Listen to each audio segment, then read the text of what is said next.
जनना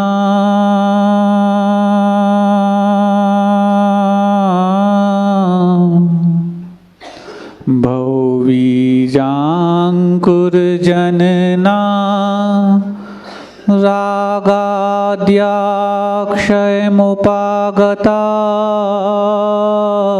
यस्य ब्रह्मा वा विष्णुर्वा हरो जिनो वा नमस्तस्मै। जो विद्यादिसागर सुधी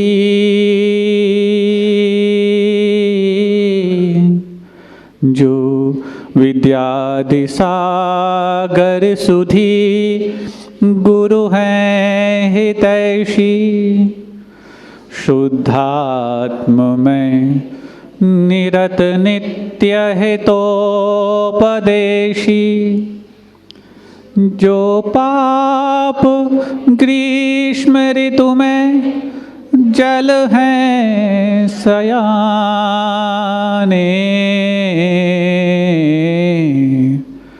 पूजूं उन्हें सतत केवल ज्ञान पाने पूजूं उन्हें सतत केवल ज्ञान पाने। देवादिदेव 1000 श्री शीतलनाथ भगवान की परम पूज्य आचार्य परमेष्ठी गुरुदेव श्री विद्यासागर जी महामुद्राज की पूज्य आचार्य श्री समय सागर जी महाराज की आचार्य वादिराज महाराज की समस्त निर्यापक श्रवण मुनिराजों की नगर गौरव त्रय मुनिराजों की परम पूज्य मुनि श्री सौम्य सागर जी महामुनिराज की समस्त आचार्य संघ की। जब भी कुछ मन में ऐसी कुछ सुखबुगाहट हो जिसमें कुछ उथल पुथल को शांत करने की भावना हो, और यदि उथल पुथल शांत नहीं हो पा रही तो सबसे अच्छा उपाय ये है कि चेहरे पर उस उथल पुथल को मुस्कान के रूप में सामने लाया जाए। और यदि वो मुस्कान भी एक सहज प्रभाव से आसान हो जाए, उसी सहज प्रभाव का नाम होता है संतों का समागम। और यदि संतों का समागम दूर दराज से कोई यदि विहार करके आया हो और आपके लिए जो दुर्लभ है उस दुर्लभता को सुलभ बनाने में कारण बन गया हो, तो हमें लगता है कि आप लोग के चेहरे की प्रसन्नता इतनी महंगी भी नहीं होनी चाहिए कि दर्शन करते वक्त भी आपके चेहरे पे प्रसन्नता ना आ पाए। कई बार हमारी मान्यताएं, हमारी धारणाएं कुछ ऐसी हुआ करती हैं जिनको बनाने में तो वर्षों लगते हैं और फिर बनाए रखने में भी वर्षों लग जाते हैं, लेकिन मिटाने के लिए कुछ पुरुषार्थ लगते हैं। कोई व्यक्ति यदि घर से बाहर जाता और जाए,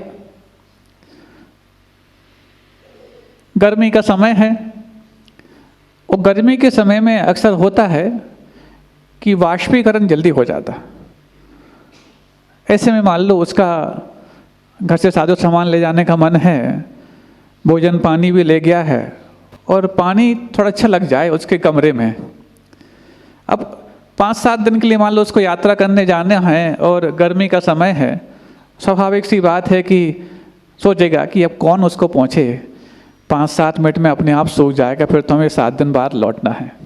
और यदि उसको पहुँचे बगैर वो चला जाता है घर को बंद करके और 7 दिन बाद जब लौट करके आता है तो क्या पाता है, पानी तो सूख चुका है लेकिन पानी का निशान बना हुआ है।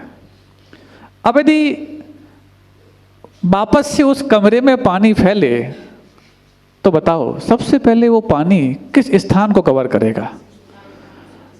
क्या उस स्थान के अलावा उसको बाहर जाने से कोई रोकने वाली कोई वस्तु है क्या?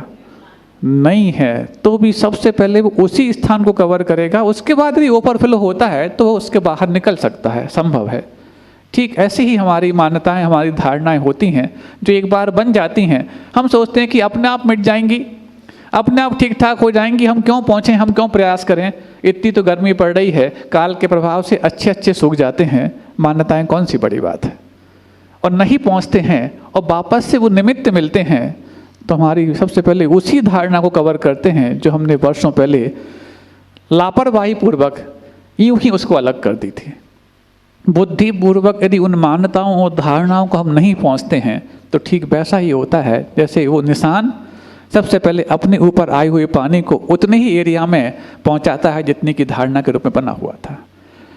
आज आचार्य वादिराज स्वामी इसी एक ही भाव स्तोत्र के अगले एक श्लोक में इन्हीं धारणाओं मान्यताओं के चलते कुछ एक ऐसी सकारात्मक भावना की बात कहने जा रहे हैं जिस भावना को शायद हमारे जीवन में यदि हम साक्षात करना सीख जाएं तो कोई बड़ी बात नहीं कि आज सिद्धत्व भली नहीं है, मुक्ति भली नहीं है, लेकिन मुक्ति मार्ग का आनंद भी पाने का बहुत आसान उपाय आपको मिल सकता है। क्योंकि धीरे धीरे समय बढ़ता जा रहा है और समय तो आपको इतना मिल चुका है कि अब ज़्यादा हम कंजूसी को थोड़ा सा अपनाने का प्रयास करना चाहते हैं। वैसे तो अपव्यय साधु के जीवन में ठीक माना ही नहीं जाता, लेकिन समय का अपव्यय भी ठीक नहीं माना जाता। और जैसे जैसे सुखबुगाहट आप लोग को भी हो गई होगी तो धीरे धीरे वो दिन भी आने वाले हैं, लेकिन वो दिन आने के पहले एक ही भाव स्तोत्र है। लेकिन ये तो स्तोत्र है, सबका एक ही भाव बना रहे कि हमें अपने धर्म तीर्थ का निर्माण और ज्ञान तीर्थ का निर्माण जल्द से जल्द करना। तो आचार्य वादिराज स्वामी अगले श्लोक में अगली कारिका में बात कहने जा रहे हैं, प्रादुर्भूतस स्थिर पद सुखस ताम नुध्यायतो में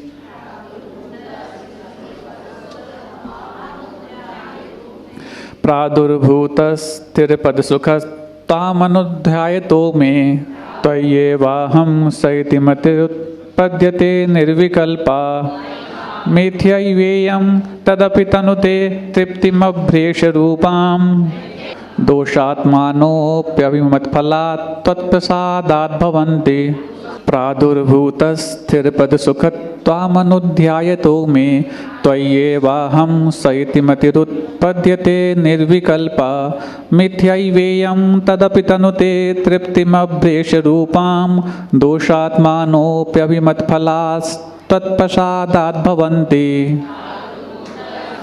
आप लोग यदि दर्पण के सामने जब खड़े होते हैं तो कई सारी कल्पनाएं आपके दिमाग में आती हैं और दर्पण के सामने खड़े होकर के अक्सर लोग जैसे हैं उससे ज़्यादा बनने का प्रयास करने लग जाते हैं।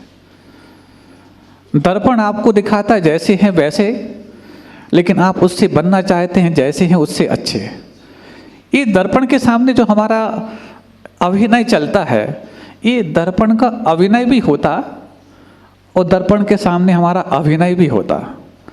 लेकिन अभिनव प्रयोग तो तब हो जब दर्पण आपको जैसा दिखाए उसमें यदि कुछ कमी नज़र आए तो आप उसको ठीक ठाक कर लें, और यदि अच्छा लगता है तो उसमें कोई नज़र ना लग जाए इसके लिए कुछ डठूला भी लगा लें, तब तो जाके दर्पण की सार्थकता है। और देव शास्त्र गुरु दर्पण हैं, इन दर्पण के समक्ष पहुंच करके हमारे जीवन में कमी कहाँ है, यदि हम झलका पा रहे हैं तब तो मानना कि उस दर्पण की कुछ सार्थकता है। और यदि नहीं तो दर्पण हाथ में लेकर के और दूसरे हाथ में यदि रूमाल भी है और चेहरे पे लग रहा है कि कुछ ना कुछ कालिख लग गई, तो दर्पण आपको झलकाने के बाद भी दूसरे हाथ में कपड़ा आपका है और आप पहुंच नहीं पा रहे हैं, तो दूसरे लोग जो आपको भी देखते हैं और दर्पण को भी जानते हैं, ये कह सकते हैं शायद दर्पण में खोट होगी, क्योंकि बेचारा एक हाथ में रूमाल लिए है, एक हाथ में दर्पण लिए है और चेहरे पे कालिख देख रहा होगा, लेकिन यदि दिख नहीं पा रही तब तो पहुंच नहीं पा रहा। और पहुंच नहीं पा रहा पक्का है कि जिस स्थान पर उसके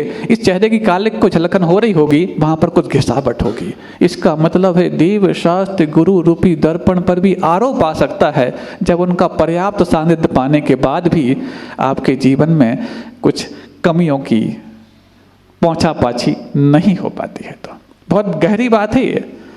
अब जब कल्पनाएं और मन में उत्पन्न होती हैं, ठीक है, कोई कालिक नहीं लगी है, सब कुछ ठीक ठाक है, तो मन में भाव आता है कि मैं ऐसा कर लूँ, मैं वैसा कर लूँ, इस दर्पण में इतना सजा समझ जाऊँ ताकि दूसरों को मैं धोखा दे पाऊँ। ये बात अलग है कि दूसरे धोखा खाने में मशगूल रहते हैं और आप देने में मशगूल, लेकिन दोनों की चलती रहती है, क्योंकि ये संसार की रीति ही है कि संसार को बढ़ाने के लिए संसार को छलना आवश्यक है। संसार को बढ़ाने के लिए संसार को छलना आवश्यक है और संसार को घटाने के लिए संसार से निकलना आवश्यक है। और वो कैसे? प्रादुर्भूत स्थिर पद सुख ताम अनुध्याय तो में। हे भगवान, स्थिर पद सुख जो है वो कौन सा है? स्थायी पद का सुख जो अविनश्वर हो, वो मुक्ति पद का सुख है। ऐसे उस मोक्ष सुख को प्राप्त जो आप कर चुके हैं, प्रादुर्भूतस, उसको आप जो प्राप्त कर चुके हैं, ऐसे भगवान ताम अनुध्याय तो में, आपका ध्यान करते वक्त भी मैं, तो ये वह हम, एक ऐसी कल्पना आती है जैसे आप हैं वैसे ही तो मैं हूं। भगवान, आप तो मुक्ति पद को प्राप्त कर चुके हैं, अविनश्वर पद को प्राप्त कर चुके हैं, लेकिन जैसे मैं आपका ध्यान लगाता हूं, उस ध्यान रूपी दर्पण में मैं इतना ही पाता हूं कि जैसे आप हैं वैसे तो मैं। कहाँ अंतर समझ में आता है? मति उत्पद्यते निर्विकल्प। ये मेरी जो बुद्धि है ये निर्विकल्प हो जाती है कि भगवान, आपका ध्यान करते वक्त मुझे लग रहा है कि जैसी आपकी शुद्धात्मा है, आप प्रकट शुद्धात्मा है और हम अप्रकट शुद्धात्मा हैं तो आत्मा उतनी ही जितनी कि आपके पास है। अब देखो, एक तरफ तो ये उन्होंने धारणा तैयार कर ली, दूसरी तरफ अगली पंक्ति में तुरंत अपनी उस कमी को उजागर भी कर रहे हैं कि मिथ्यावेयम, मैं जानता हूं कि मेरी धारणा गलत है। एक तरफ तो आपका ध्यान लगाते वक्त मुझे ये पता लग रहा है कि जैसे आप हैं वैसा ही तो मेरा स्वरूप है, और तुरंत वो उस दर्पण में देख करके अपनी उस कमी को भी पकड़ लेते हैं कि मेरी धारणा गलत तो है। तदपि तनुते तृप्तिमभ्रेष रूपम, फिर भी दर्पण के सामने खड़े हो करके और यदि जो अच्छी चीज़ें हैं उसको मैं यदि बहुत देर तक ना रख पाऊँ तो दर्पण की सार्थकता ही क्या है? अच्छा ये बताओ, जैसे दर्पण में तुम्हारे लिए कुछ भी कहीं कुछ लग गई हो, जैसे बच्चे होते ना, छींक आई उनने,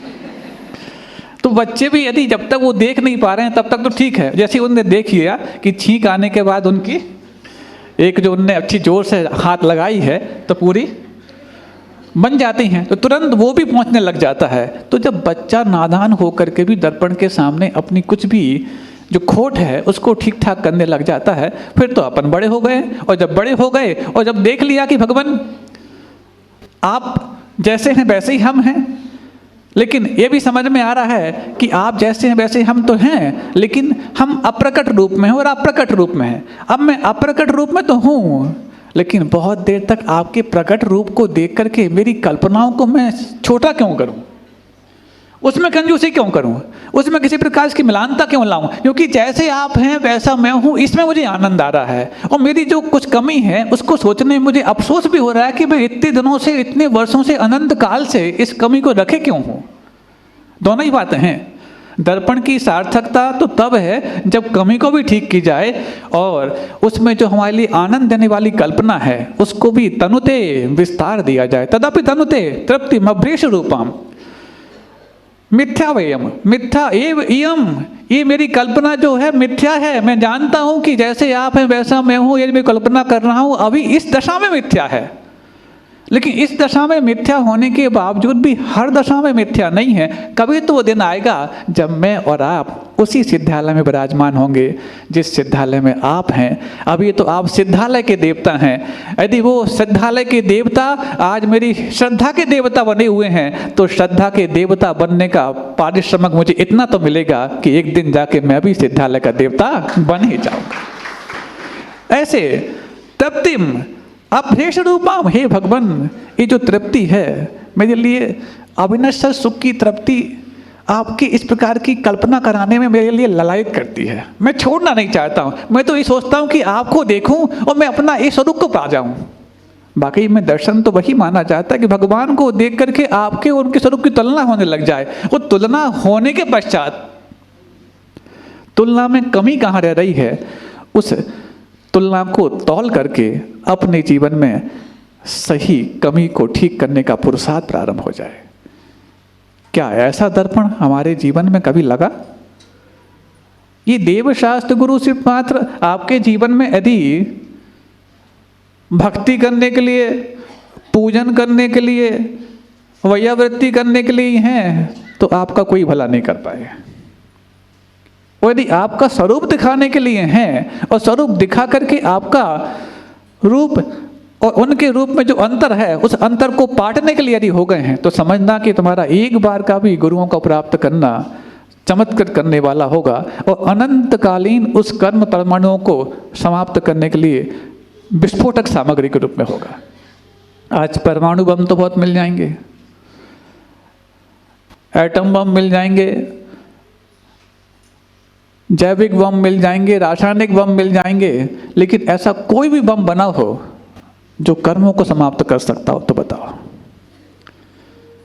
ट्विंस टावर को समाप्त कर सकते हैं, यूक्रेन रसिया पर, रसिया यूक्रेन पर, इजराइल हमास पर और हमास इजराइल पर सब कुछ ध्वस्त करने में संपन्न हो गए, समर्थ हो गए, लेकिन एक भी कोई विकसित राष्ट्र ऐसा हो गया हो और उस विकसित राष्ट्र का एक कोई ऐसा महामानव हो गया हो जो कर्मों को ब्लास्ट कर सकता हो तो उसके लिए तो फिर हर व्यक्ति स्वागत करने तैयार है। आज तक नहीं हो सकता।